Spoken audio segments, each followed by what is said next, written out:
Hello everyone, Dan here from Dan's Custom Birdhouses and Woodcrafts. So a cool little story. A couple weeks ago, I was contacted by a woman. She wanted to know if I'd be interested in a birdhouse restoration project. So I said, well, okay, let's bring it over and let's have a look at it. So this is what she brings me. An old purple martin house, 16 suiter. And yeah, it's pretty cool. So she informs me that her father built this 30 years ago. And actually you can tell he took great pride in building this. It's some pretty cool details on it. But clearly beyond restoration.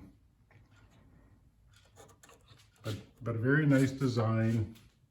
30 years, I can't believe it. It's lasted 30 years. Amazing.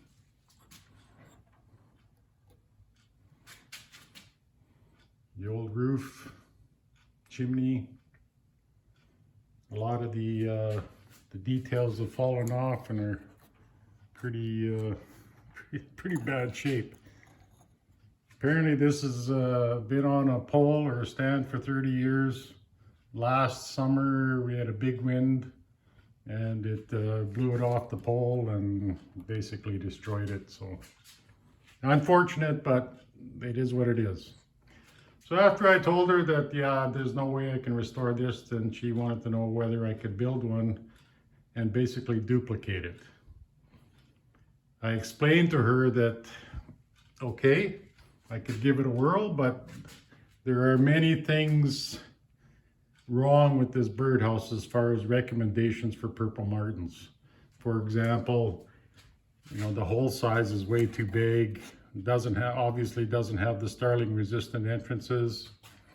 The floor height on the interior is way too high. Painted interior, everything is painted. And in fact, even here are the old dividers. It's all painted interior inside. But then she informed me that this house has been completely full of purple martins for the 30 years. It's raised dozens, if not hundreds, of new families. So can't really argue with that. And for sentimental reasons, she wanted it built identical. So I'm all about pleasing the customer. So the next clip will show what I've come up with. Okay, I'm back.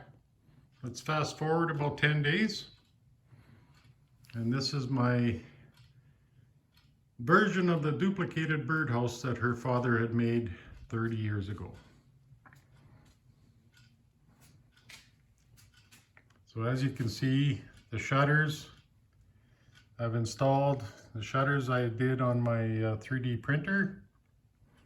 I've also tried to duplicate the details that the father put in. Mortise joints on the perches. And even the tapered columns here.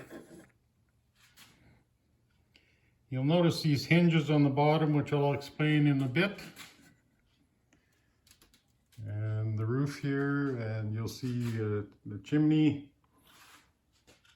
And oh, by the way, this little piece here came off the original birdhouse. Pretty unique, so I figured I'd put it on the new one. So turn it around.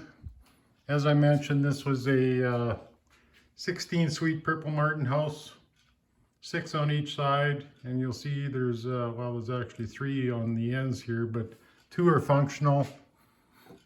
This one here in the attic level is, I've got some screen in here, and that serves the purpose of ventilation. The house measures about 25 inches wide, about 18 inches deep, and about 24 inches high. The cavities inside measure about 7 by 7 by 5 inches high, so pretty good size cavity for a purple martin. You'll also notice the hook and eyes. So on the original version, these hook and eyes were installed, one on each corner on this side. And you'll notice these are spring-loaded closures on here, but the original didn't have that. And over the 30 years, these became loose, and basically he blew the house off the mount. So I want to try and explain what this means here. So this part here is the actual base. And so then it's hinged, the house is actually hinged onto the base. This gets mounted on the pole base permanently. And then when this is released, the two on this side, then what happens is this house is meant to flip right over, hinged on here, and hang down here, where you can easily pull out the partitions, the interior partitions, and the floors. They're loose in there, so you can see the ventilation holes in there. There's also one on the bottom. So the center cavity in here is basically meant as the air shaft. So there's ventilation from the top, goes all the way down, pulls from each cavity, and hopefully keeps it nice and cool in there. This is the other side, basically identical. The is a very deep chocolate brown. Actually, it's called espresso. I like the color scheme. It's very striking against the white paint. There's a very good coat of primer on all surfaces, and then an additional 3 coats of paint. So hopefully it's going to last 30 years like the original. So there it is, all complete. Hopefully the customer is going to be happy with it. I'm sure she will be. I'm quite happy with it myself. So as always, you can like, well, you can even dislike. Comments, I'm always interested in the comments. And don't forget to subscribe. Thanks very much. Happy to share this with you. We'll talk to you later. Take care. Thank you.